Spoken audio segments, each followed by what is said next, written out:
Zang, zang, zang, zang, zang, zang, zang, zang, zang, zang, zarararán. Todo concluye al fin, nada puede escapar, todo tiene un final, todo termina. Tengo que comprender, no es eterna la vida, el llanto y la risa allí termina. Creía que el amor no tenía medidas. Me olvidé la letra, no sé qué dice ahí. Bueno, buenos días, mis remolones y remolonas de Psicología en Educación. Todo concluye al fin, nada puede escapar, todo termina. Bien, hoy será el último vivo de esta noble asignatura. Quizás hoy a las 12 desde la Facultad de Psicología hagamos una pequeña transmisión también. La próxima fecha, el 27, ya sería el día donde empieza la entrega del trabajo, hasta el día 10 de noviembre, como habíamos hablado. Todos los miércoles a las 12 voy a estar presencial en la Facultad de Psicología dando una consulta. Como todo el año, me acompañan mates de tecnología Palau, termoparachetos de importadoras Alcuati, pagás precio de las toninas y vas a Ibiza y a los lugares más y toda la costa amalfitana. Salud, termoparachetos, yerba rosamonte cortada a cuchillo, y si vas a cortar la yerba a cuchillo, asegúrate que tu cuchillo sea un cuchillo tribu. Corta más rápido que tu primer amor y es más filoso que tu suegra. Cuchillos tribu de Producciones Melita.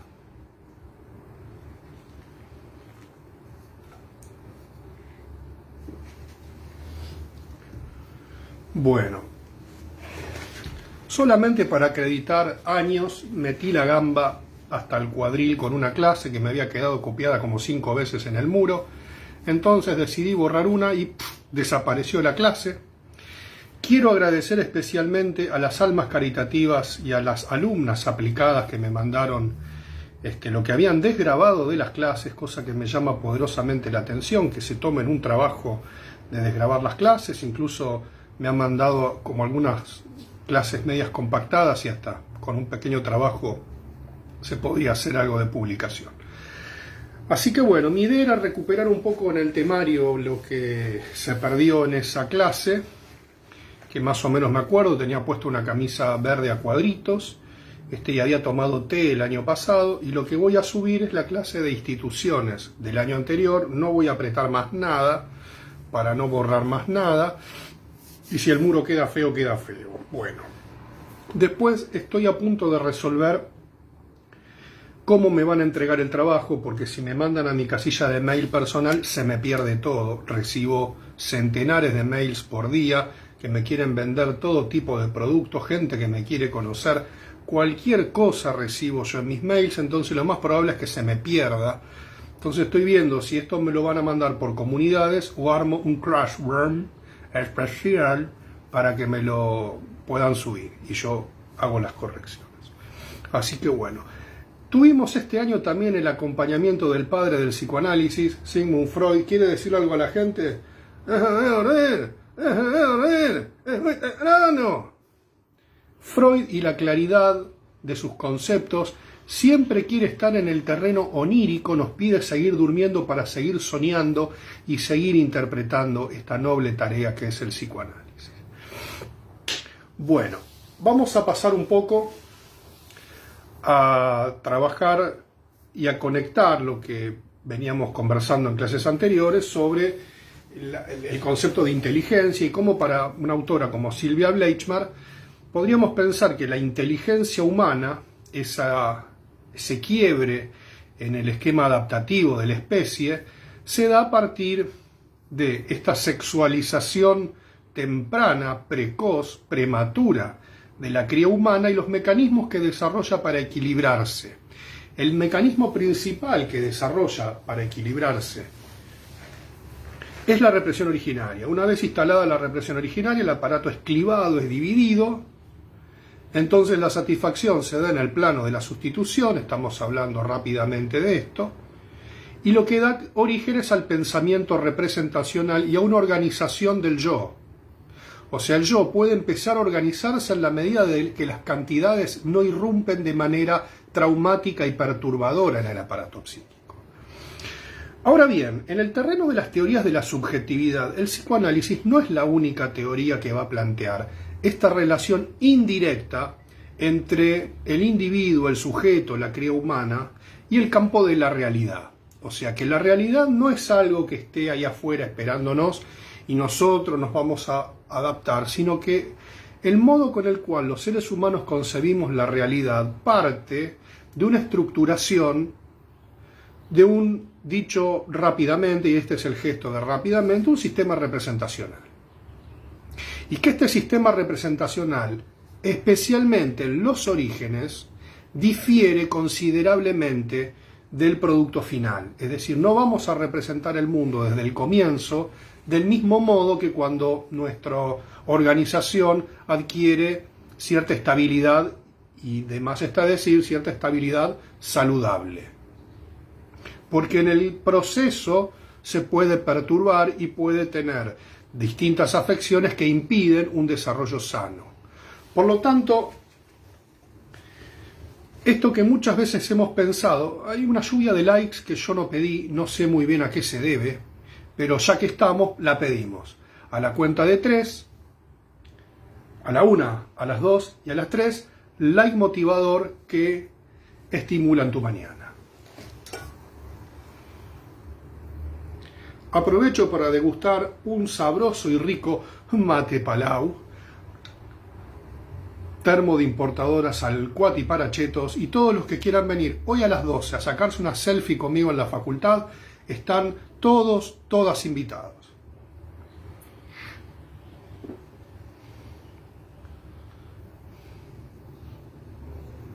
Qué lindo que es ver cómo suben los likes. Me gustan los likes.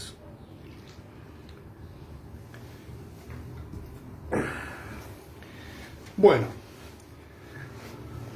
podríamos pensar que alrededor de la década del 20 se produce un desprendimiento del psicoanálisis de un joven suizo que aspiraba a convertirse en analista. Dice la leyenda que hace su análisis con Sabina Sperling e intenta formarse en la escuela psicoanalítica, desiste de ello y pasa a hacer sus propios desarrollos. Estamos hablando del suizo Jean Piaget, hombre ordenadito si los había, y de una brillantez conmovedora. Yo considero que Piaget es un autor que está epistemológicamente a la altura de Freud. Es como una especie de Messi y Cristiano Ronaldo, o de Frank Sinatra y Tony Bennett, por ejemplo. Que hay uno que es mucho más popular que el otro, mucho más carismático que el otro, pero el otro es bueno, no podemos decir que no es bueno, incluso que es muy bueno, y que en algunas cosas hasta podríamos pensar que es mejor, pero bueno, no vamos a entrar en esas disquisiciones porque vamos a terminar a las trompadas, porque estas diferencias son las que verdaderamente dividen a los argentinos. Bueno, no estimulemos la grieta. Te quiero dar un mensaje a vos, China Suárez. A vos. Tengo 20 años de matrimonio, a ver si te animás a meterte. A ver si te animás a meterte con esa carita linda y ese cuerpito perfecto. Vos no vas a poder conmigo. No vas a poder. Probá con Mayweather. Probá con Milei. Con todos esos neoliberales. A Wanda la defendemos. Wanda va a estar en el Sportivo América defendiendo la educación pública. Y vos con el neoliberalismo, con Icardi y los neoliberales. Nosotros vamos a estar en el Sportivo América defendiendo la educación pública. Arriba del ring. Mayweather, nunca me contestaste. Tenés miedo. Tenés miedo. Nunca me contestaste. Trump, Bolsonaro, Justin Bieber, China Suárez, todos ustedes tienen miedo, no se meten conmigo. Yo también soy casado. Bueno, Piaget, volvamos a la seriedad, parte de una teoría que, a diferencia del psicoanálisis, que hace una composición de la infancia a partir de ese remanente infantil que surge en la neurosis, es decir, si la histérica, vamos a citar al gran Sigmund, padece de reminiscencias, ¿eso es así, Sigmund? Efectivamente, padece de reminiscencias, estamos hablando de esos remanentes de esa sexualidad infantil que por su intensidad ha sido reprimida, y esa represión implica un quantum energético lo suficientemente importante como para estructurar una defensa sintomática. Entonces es un efecto de choque el que se da en esa sexualidad infantil expresada en el síntoma.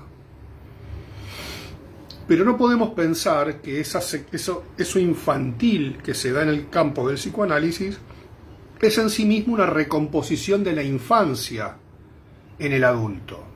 O sea, el adulto tiene aspectos de su sexualidad infantil reprimida, y esa presión ejerce un trabajo para el aparato psíquico entre la moción pulsional y su correspondiente defensa, que si es patológica se expresa de manera sintomática, dicho a las pasadas.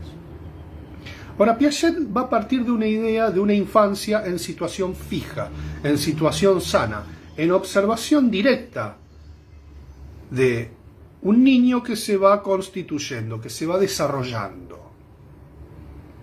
Entonces, la primera observación que nos va a hacer Piaget es que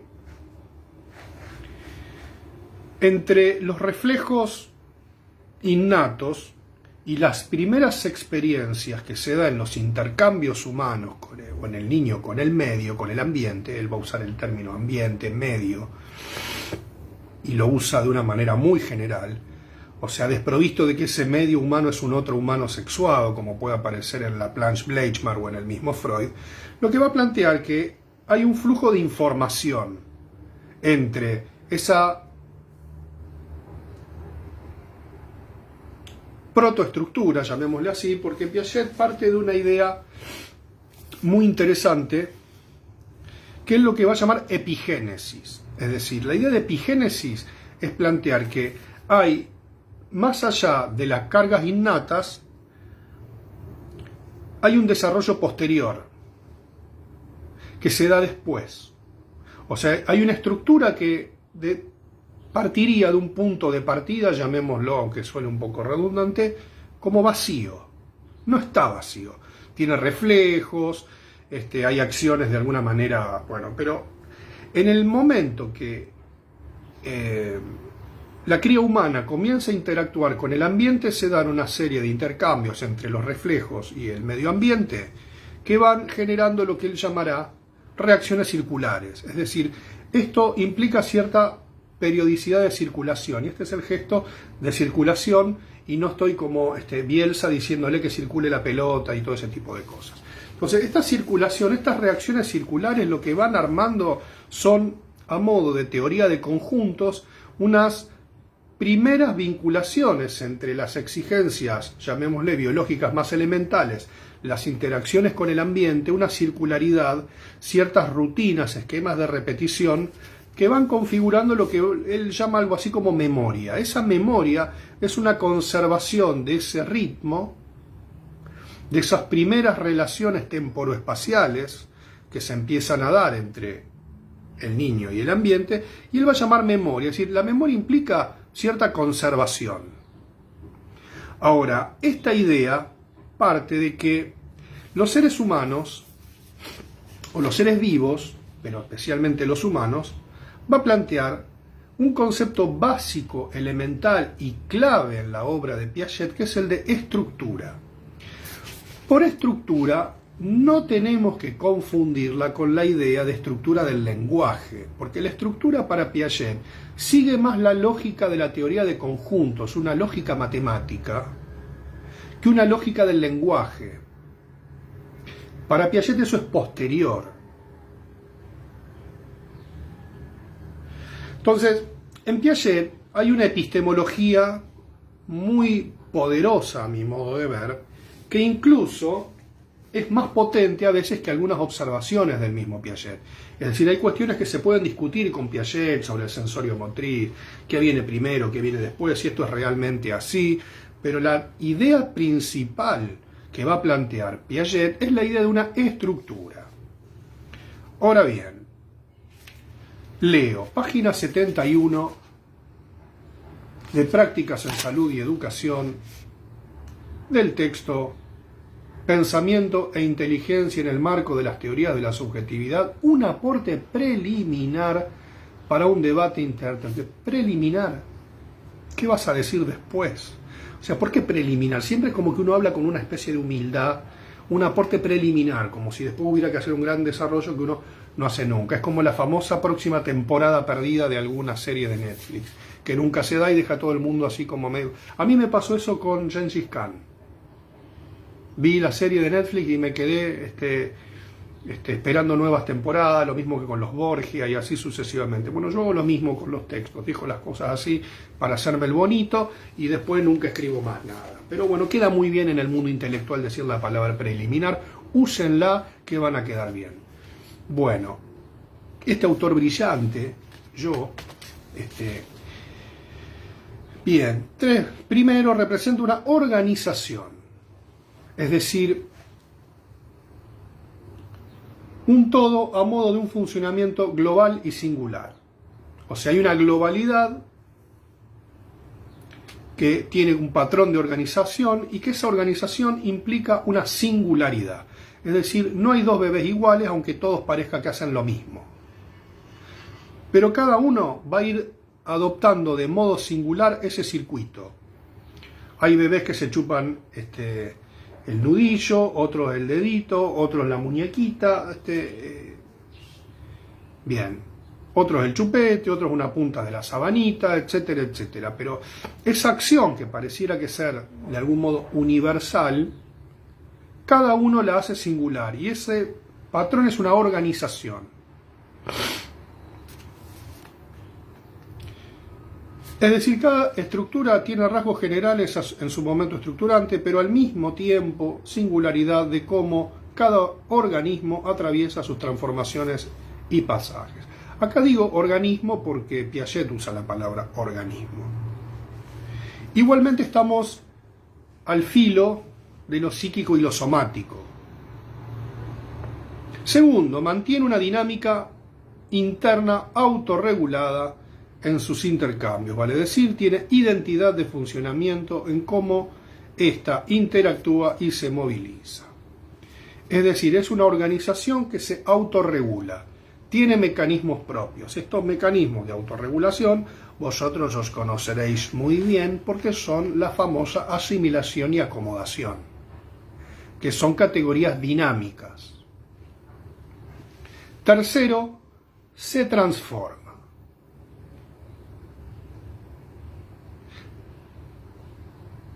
Se transforma o tiende a transformarse globalmente a partir de su autorregulación. O mejor dicho, se transforma como efecto de su autorregulación. Un estadio, desde esta perspectiva teórica, es una forma estable de la estructura. Entonces, el concepto principal de Piaget es el de estructura. Y que esta estructura es autoestructurante, es decir, se va movilizando a partir de autorregulaciones hasta que llega un punto que da como un salto epistemológico y se transforma en una estructura más compleja y se modifica en su conjunto.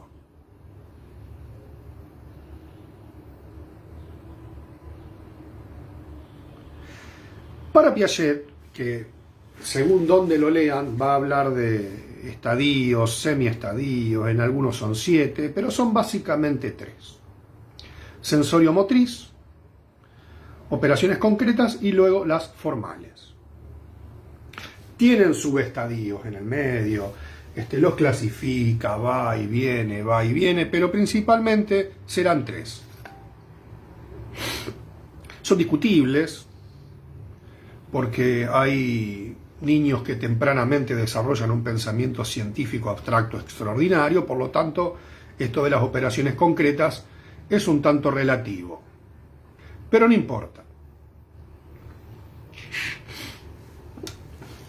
Otro punto para mí no menor, y esto es muy discutible incluso dentro de la teoría de Piaget, es cuando él habla de esa revolución copernicana, donde primero plantea esta idea como un niño vuelto hacia sí mismo y después se abre al mundo.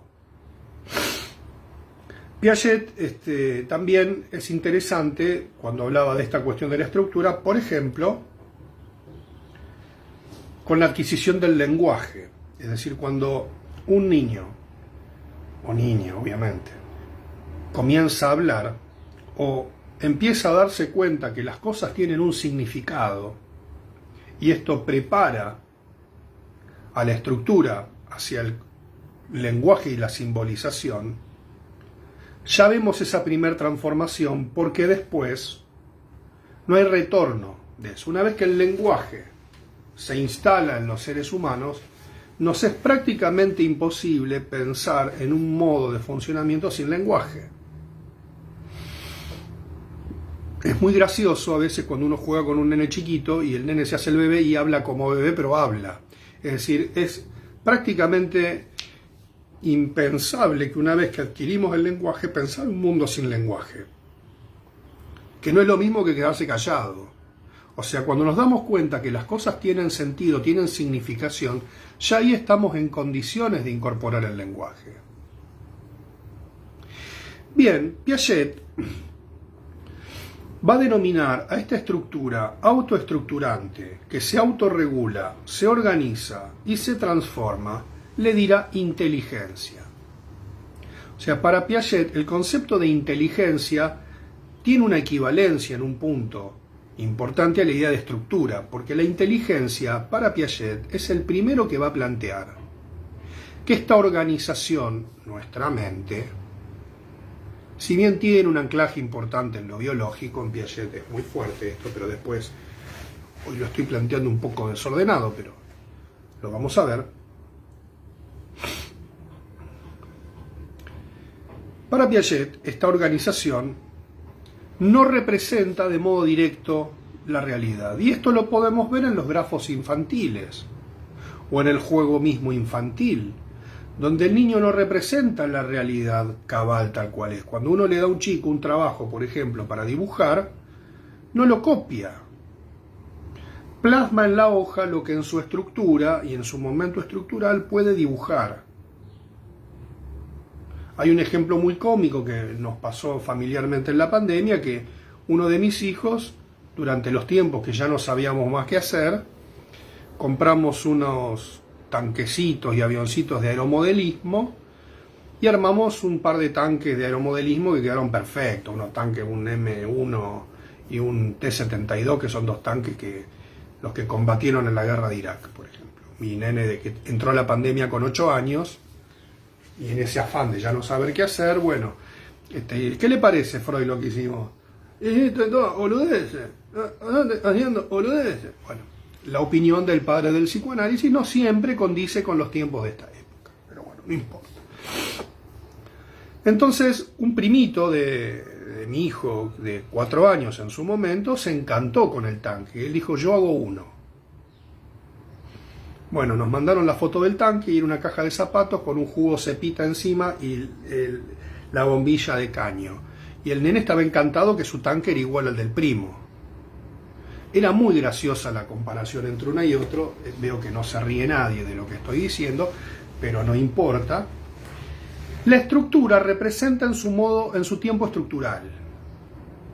Por lo tanto, un niño que se encuentra en el periodo sensorio-motriz representará el mundo sensorio-motrizmente, y en el periodo sensorio-motriz es donde se crean las instancias espaciotemporales.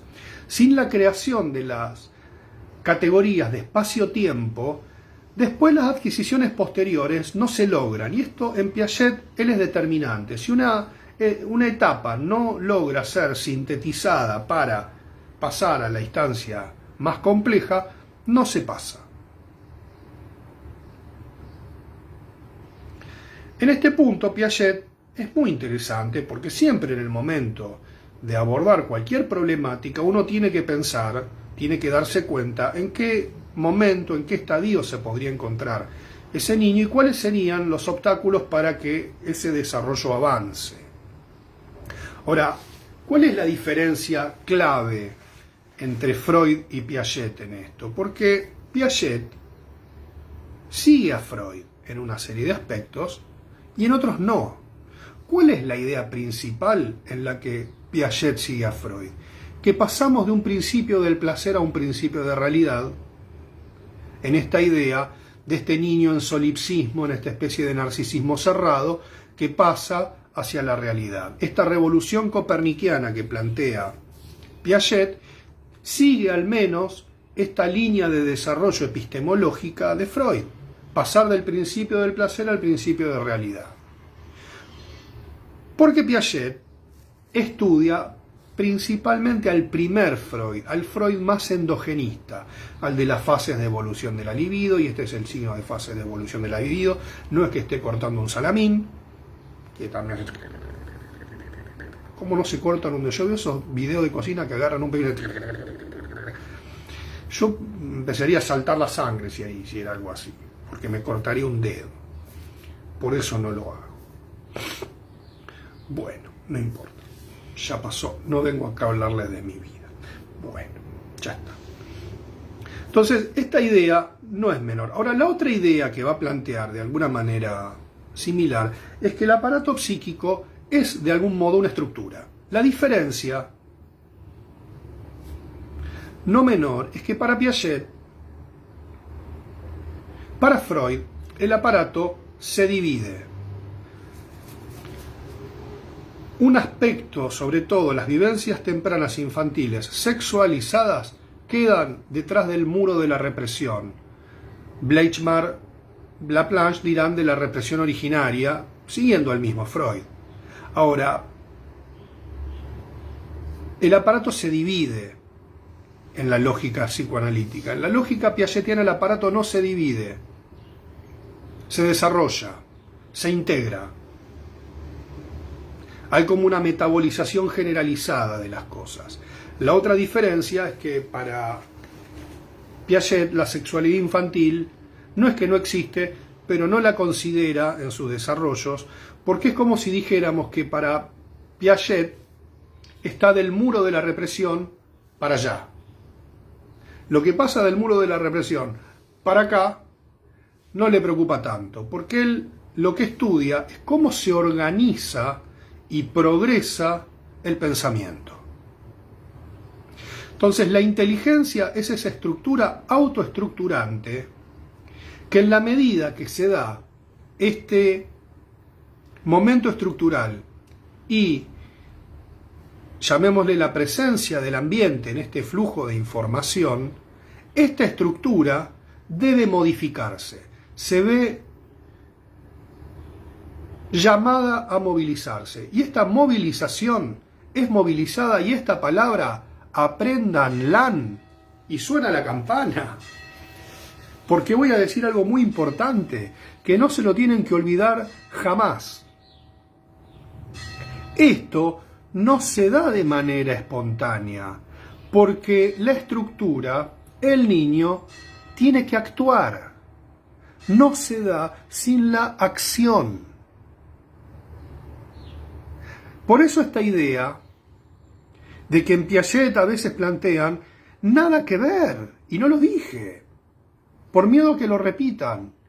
El sujeto piagetiano es un sujeto activo, eminentemente activo. Debe actuar. Y en esta acción circular, ese es el sonido de acción circular, progresa.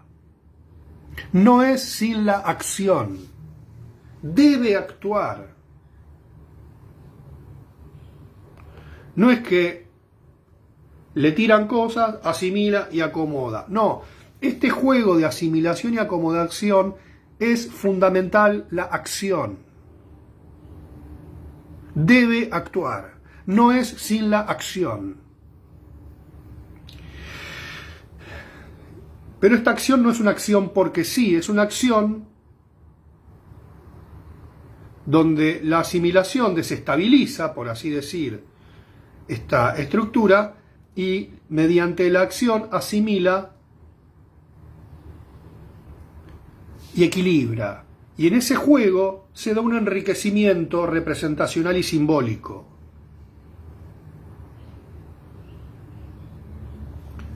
Voy a dar un ejemplo muy sencillo que utilizo todos los años.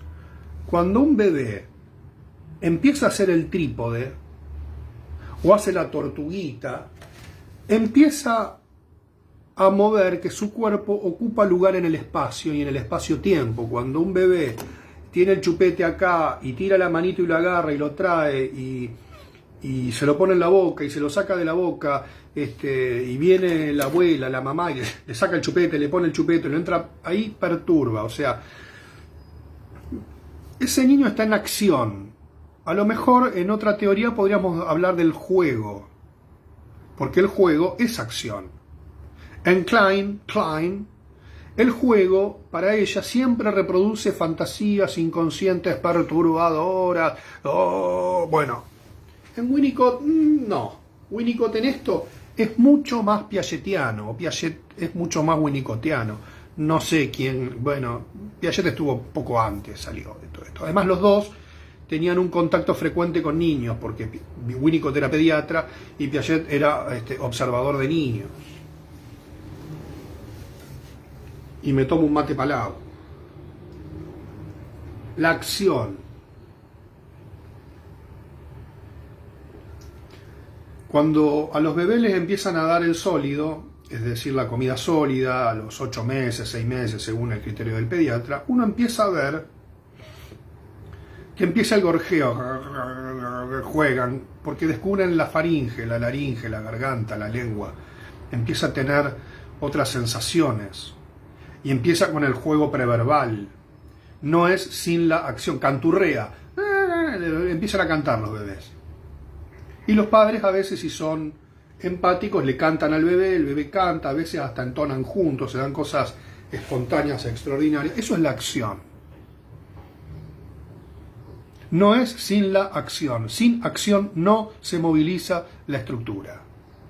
Esta idea que aparece tantas veces, que en Piaget es un sujeto biológico, pasivo, genético, es roja directa. Y no es de jodido que hago esto, es porque no entendió Piaget.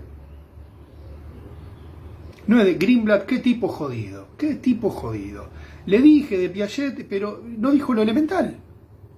No es sin la acción. Anótenlo, subrayenlo, remarquenlo. No hay movimiento de la estructura sin acción. Y esta acción produce circularidad y religadura. Por eso, para Piaget va a observar que los niños repiten los juegos, repiten las secuencias, porque la estructura se está movilizando. Y aparece un elemento que transforma la estructura. Por ejemplo, la emergencia del lenguaje. Una vez que surge el lenguaje, la estructura se abre un campo de complejidad mayor, estalla y necesita nuevas acomodaciones. Por lo tanto, la asimilación y la acomodación son categorías dinámicas. En esta idea de organización, autorregulación y transformación, lo que observamos es que en Piaget también hay una concepción tópica, dinámica y económica del aparato psíquico. Se transforma. En esto hay una coincidencia entre Freud y Piaget, que el yo no es una categoría que tiene una relación directa con el campo perceptual, sino que vamos a percibir el mundo en función del tiempo estructural. Esta idea brillante de Piaget, a mi modo de ver, aún no ha sido superada. Podemos discutir los bemoles, los sostenidos, algunas cuestiones de la observación, pero la idea de estructura está planteando que la estructura tiene un corte radical con la naturaleza. Es decir, es una estructura que no está en el orden de lo natural, porque no nacemos con eso. Está bien, Piaget va a plantear la epigénesis como que fueran esquemas vacíos que se van a llenar con el proceso del tiempo, pero no se dan de manera directa, porque la acción en esto es clave. Entonces entramos en una teoría de la subjetividad, porque nuestra mente no representa el mundo, representa lo que puede representar del mundo.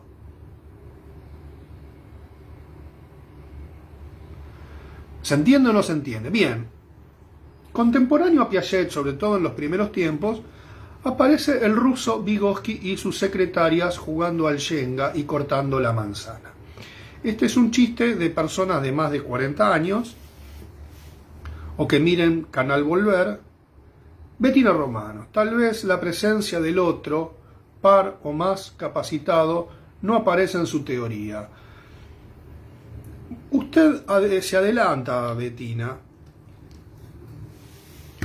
porque también hay una simplificación de la teoría de Vygotsky, del ruso Vygotsky y sus secretarias. Dame 4 y seguimos.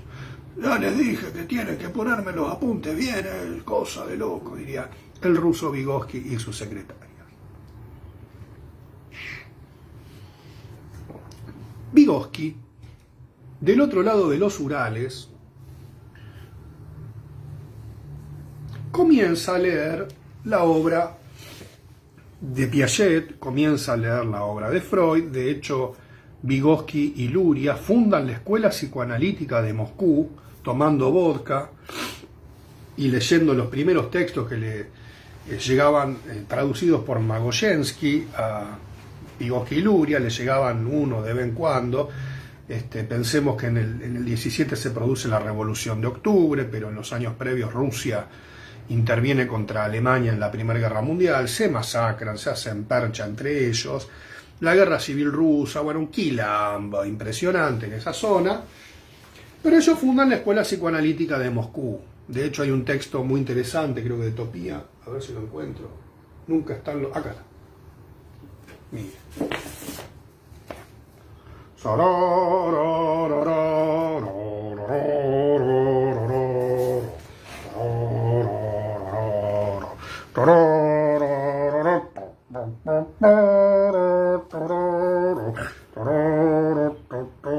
El psicoanálisis y la Revolución de Octubre, camarada Tovarish Nichivo.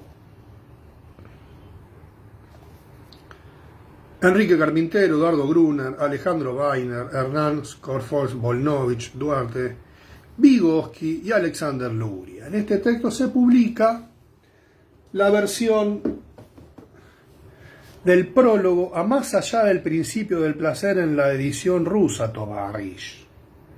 Vygotsky y Luria estudiaban psicoanálisis. ¿Pero qué psicoanálisis estudian Vygotsky y Luria?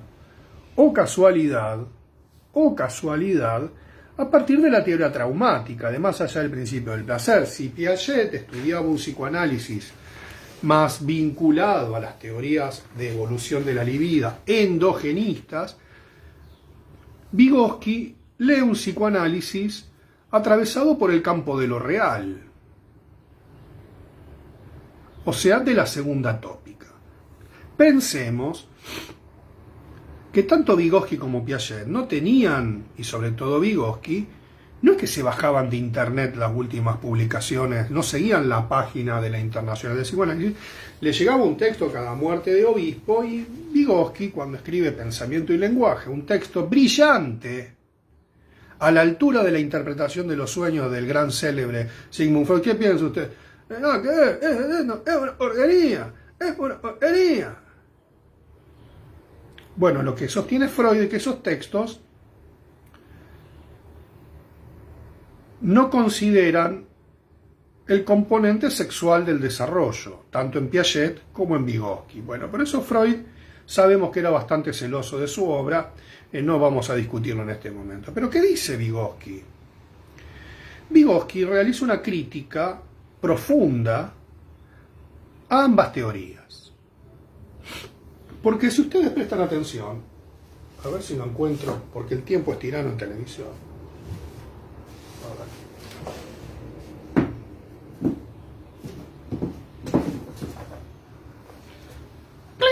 más allá del principio del placer,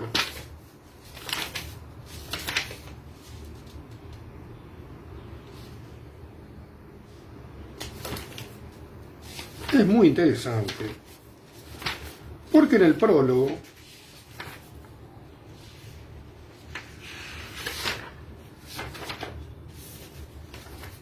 Blüher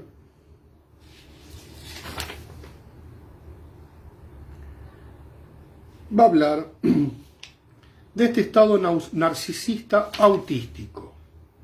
Va a usar esa palabra, no lo encuentro en este momento para leérselo, pero Blüher va a seguir esta idea de una especie de autismo temprano. Probablemente la versión que leen Vygotsky y Luria en Rusia, mientras tomaban vodka,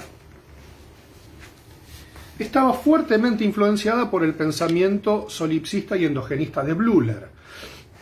Entonces Vygotsky va a plantear una serie de ideas y de conceptos cuestionando precisamente lo que Bettina Romano viene a señalarnos: ¿qué incidencia tiene el otro humano?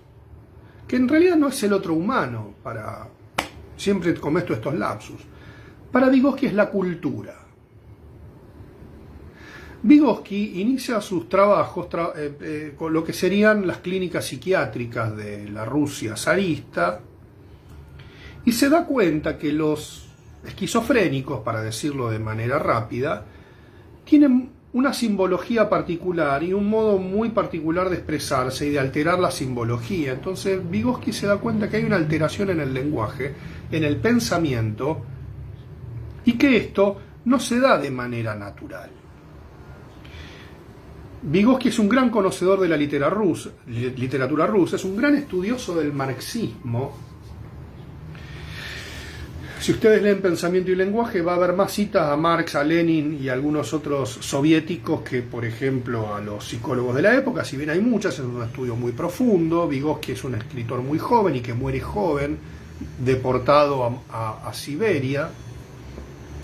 Se ganó una beca de estudio por el régimen de Stalin en Siberia, cuando él planteaba que la raíz o lo propiamente humano era la diversidad en la cultura, y a Stalin no le gustó un carajo eso porque él no quería tanta diversidad y lo mandó a finalizar sus estudios a Moscú, a Siberia, y creo que murió de tuberculosis, pero básicamente muerto de frío, junto a otros ilustres intelectuales rusos como Bakhtin, por ejemplo.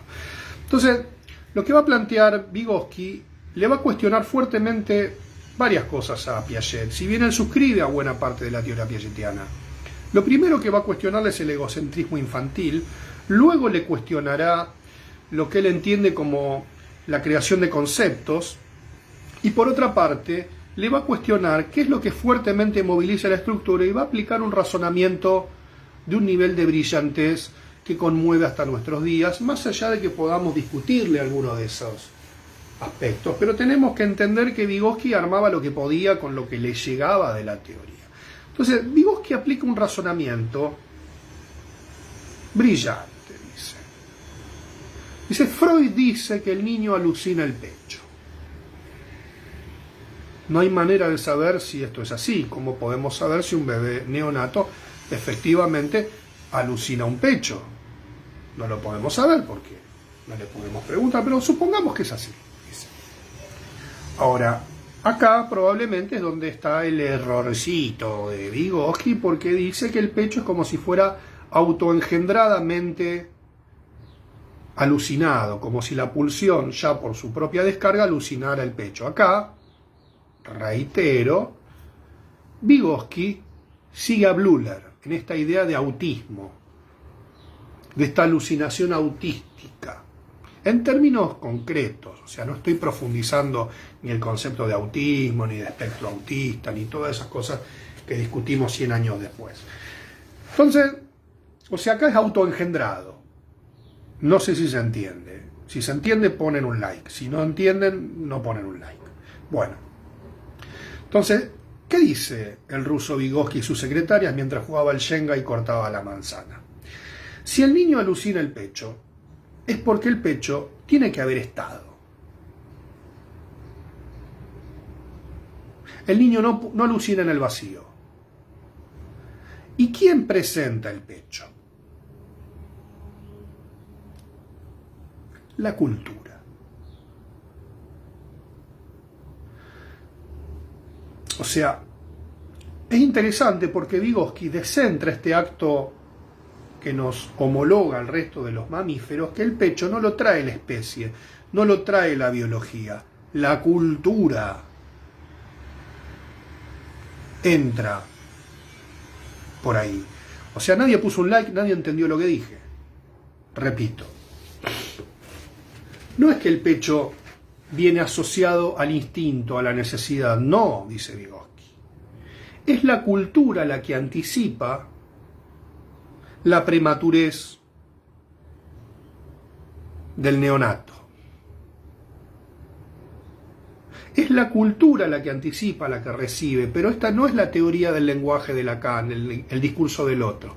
La cultura, porque la cultura, para el ruso Vygotsky y sus secretarias, son como si fuera un cielo hecho de ladrillos materiales de representaciones culturales. Y que esto sería, de alguna manera, es lo que se precipita materialmente, hay una materialidad que anticipa, y esa materialidad es la cultura. Ahora bien, Vygotsky, que era brillante, él no piensa en una lingüística representacional, llamémosle una cultura, un discurso, un esquema representacional, susuriano, o sea, significado significante. Él piensa la lógica de Bakhtin, ternaria, porque es material, es ternaria, es significado, significante y referente, no me acuerdo cómo es esto, pero hay una referencia puntual material. El pecho tiene que haber estado, y cuando está, anticipa, y en esto se adelanta varios años a Laplanche, porque está planteando, si bien esto está totalmente desexualizado en la teoría de Vygotsky, hay una anticipación que perturba desde el inicio, y esto va a ser definitivo en lo que aparecerá más adelante como el concepto espontáneo y el no espontáneo. Porque ¿qué dice Vygotsky cuestionando a Piaget? Piaget dice en algún lugar que hay dos tipos de conceptos, dice él. El concepto, acá hay que entenderlo como que un concepto es un ordenador de ideas. No es solamente una palabra, un concepto es un ordenador de ideas. Es algo que coagula representaciones. Si uno entiende el concepto de tiempo, tiene incorporado el concepto de tiempo, no solamente es tiempo y distancia. Es un concepto. Esperar. Cuando uno se pone ansioso, el concepto de tiempo se ahoga. Cuando uno está más calmo, el tiempo es más tolerable. Cuando uno cree que las cosas se generan por generación espontánea y no admiten procesos, lo que no está conceptualizado es el tiempo. Las personas muy omnipotentes les cuesta entender el tiempo, ¿no? Esto lleva tiempo. No, yo quiero que mi hijo juegue al fútbol, pero tiene 2 meses.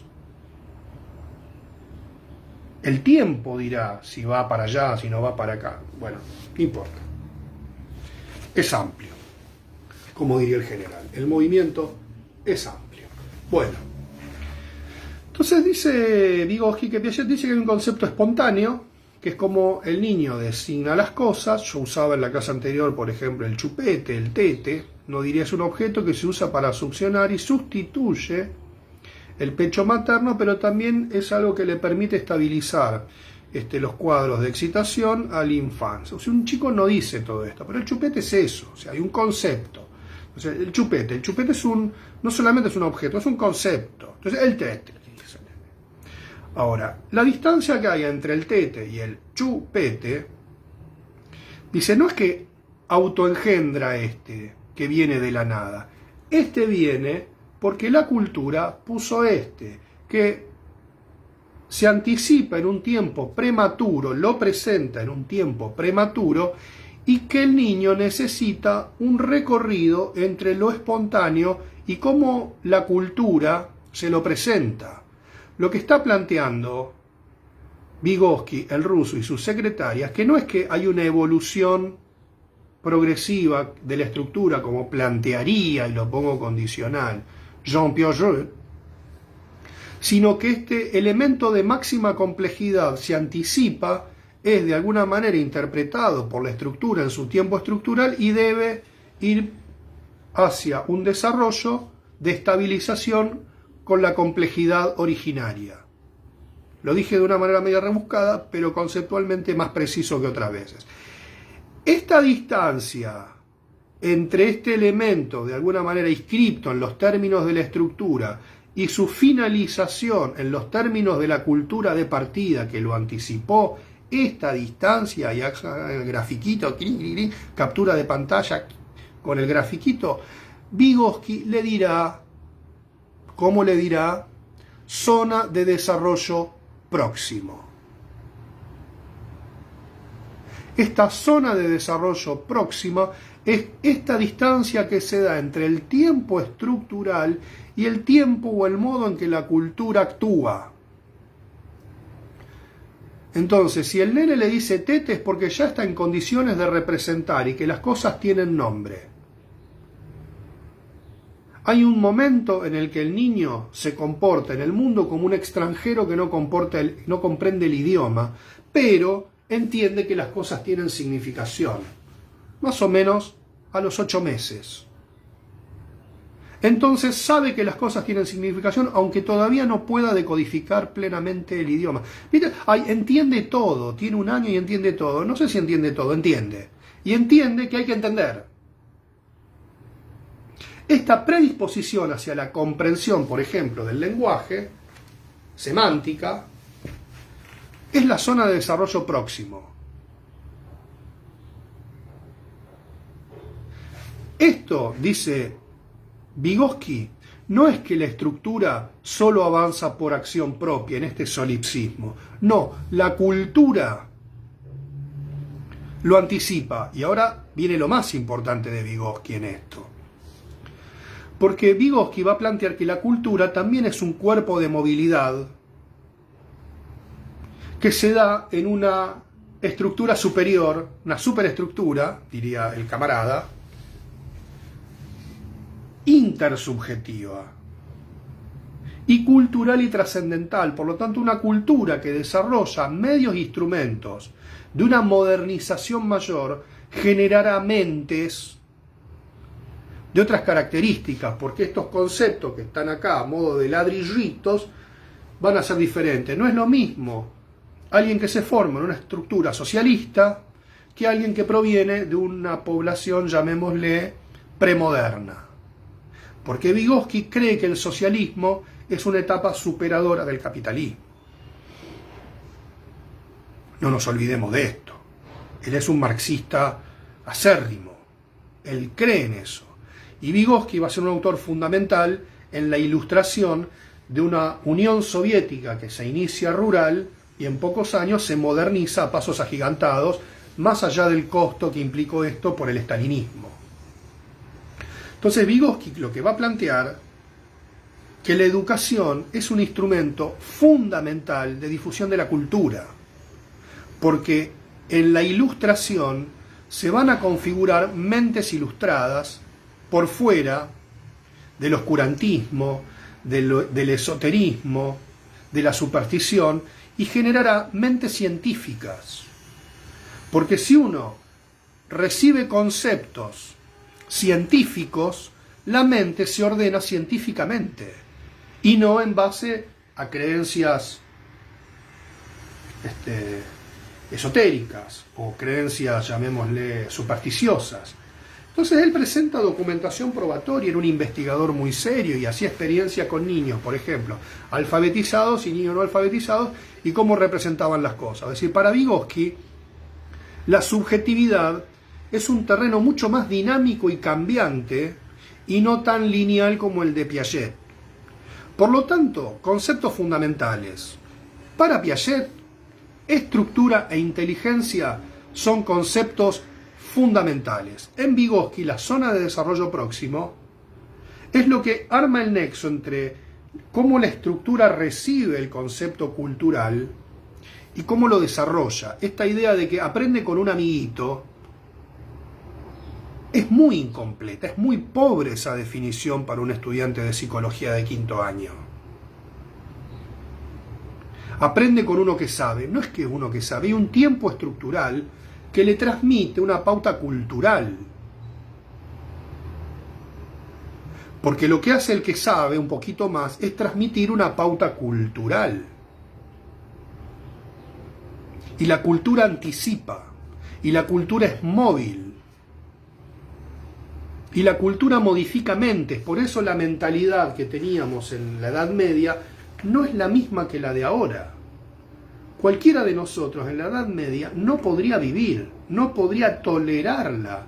Lo mismo sucedería con un sujeto medieval, aunque algunos están pensando en algún pariente o en alguna perspectiva política, pero no tiene nada que ver. Yo creo que si cualquiera de nosotros fuera trasladado en el tiempo a la Edad Media, se moriría al menos de aburrimiento. Y alguien de la Edad Media en nuestros tiempos no soportaría el cúmulo de estímulos que nosotros recibimos. Nuestra mente no estaría preparada. No estaría preparada. Nuestra subjetividad no soportaría el cúmulo de estímulos. Un personaje de la Edad Media no soportaría el cúmulo de estímulos que recibimos momentáneamente. Pensemos que nosotros en nuestro celular manejamos un cúmulo de información que a lo mejor un monarca de la Edad Media recibía en toda su vida, y nosotros en una hora recibimos, pues no pasaba nada, todo pasaba lentísimo, todo tenía una lentitud que hoy en día no podríamos soportarla. Entonces en Vygotsky encontramos una teoría muchísimo más dinámica. Ahora bien, en Piaget lo que va a plantear, y le va a responder a Vygotsky años después, con Vygotsky ya fallecido, etcétera, etcétera, dice, muchas de las cosas que dice Vygotsky tiene razón. Sí, esto, así, pero hay un tema. Si la estructura no avanza, la mente no representa. Y en eso es como el debate entre menotistas y bilardistas. Sí, está bien, jugar lírico, pero si no haces goles, no sirve. Entonces, ¿qué dice Piaget? Sí, está bien, pero lo que se mueve es la estructura. En todo caso, esta anticipación lo que hace es impactar sobre la estructura. Yo creo, y esto porque ya me estoy poniendo viejo y he perdido algunas esperanzas de algunas cosas, Piaget, aunque no suene tan carismática la teoría en este punto, yo creo que tiene razón. En este punto tiene razón. O sea, uno puede estimular, bajar conceptos, pero si la estructura no lo capta, no hay movilidad. En los tratamientos, sobre todo con chicos con perturbaciones severas, hoy en día se ve mucho este tema de sobreestimularlos. El chico hace equitación, esgrima, judo, aprende inglés, francés, portugués, lo ponen a mirar información, que esto, que el otro, está sobresaturado. No una cuestión de estímulo, que la cultura le presente objetos de distinta naturaleza. A lo mejor, en la medida de sus posibilidades, hay que trabajar sobre la estructura, sobre lo que puede representar. Y si no da el salto cualitativo, no lo da. No puede, por la razón que esto sea. A veces lo da. Bueno, ya estamos en horario. Los que quieran venir a las 12 a sacarse una selfie conmigo a la Facultad de Psicología, o, ¿cómo se dice?, venir a la consulta por temas de su trabajo, pueden hacerlo. Mis consultas van a ser presenciales todos los miércoles a las 12. Así que en un rato me voy para allá, me voy a producir, me voy a peinar. Bettina Romano, tiene que ver con la pregunta acerca del trabajo psíquico en el que se encuentra un niño de Bleichmar. Bettina, usted hace muy buenas preguntas, yo la felicito por esto. Hay una relación en esto, sí. Es una pregunta clínica compartida, aunque provengan de paradigmas muy diferentes. O sea, hay una idea de un sujeto en constitución en ambos, en distintos términos, pero no hay un producto final al que sí o sí se llega. No, hay un trabajo psíquico que está en juego. Para Piaget, ¿en qué momento estructural se encuentra el niño? Y esta es una pregunta más clínica que a lo mejor del mismo Piaget.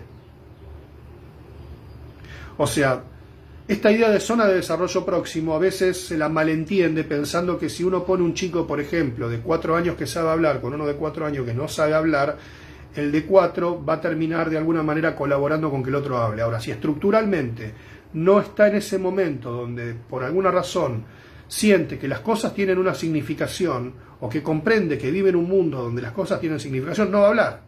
A lo mejor repite como un lorito algunos conceptos, pero eso no es lenguaje, por lo menos no es lenguaje humano, no es lenguaje subjetivado. Entonces, si uno comprende clínicamente como un diagnóstico, no, acá lo que pasa es que no hay significación. No ha hecho esa apertura de que un chico, como decía anteriormente, comprende que vive en un mundo donde las cosas tienen significación. Es como si uno se va a Moldavia y escucha hablar en moldavo, no entiende una goma, pero se da cuenta de que la gente habla en un idioma y entre ellos entienden. Y vos te podés hacer entender con el lenguaje universal de señas en algunas cuestiones básicas y elementales. Ahora, si yo no comprendo que eso es una significación que yo no entiendo, no hay forma. No hay forma. Bueno, nos vamos a despedir. Todo concluye al fin. Nada puede escapar, todo termina. La pandemia tampoco es eterna. La verdad que es una pena, yo quería terminar las clases presenciales. He podido ir a la cancha de fútbol, pero no hasta a dar clases a la facultad. Pero bueno, son los tiempos de las instituciones, las precauciones, las prevenciones, todas esas cosas. Al menos lo que tenemos es la consulta presencial. La cátedra puso 2 horarios como nos pidió la facultad. Así que los que quieran que nos conozcamos personalmente pueden venir a las consultas. Recuerden que a partir de la semana que viene ya estamos en tiempo de presentación de los trabajos. Como no voy a poder dar la clase sobre el concepto de analizador, voy a copiar la clase del año pasado y no la voy a borrar. Ya me lo prohibió mi psiquiatra. Así que, como ya es costumbre, citando a nuestro querido pensador de Bolívar, me despido con sus palabras, en medio de una lluvia de likes motivadores. Arriba Mar del Plata, arriba Carlos Paz, aquí Cosquín.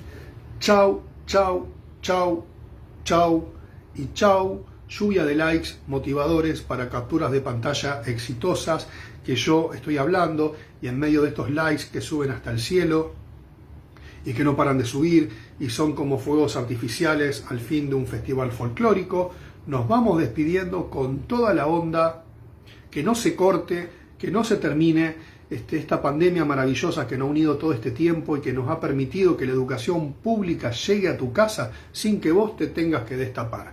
Así que con esta lluvia de likes, motivación, pum para arriba, chau, chau, chau, chau y chau.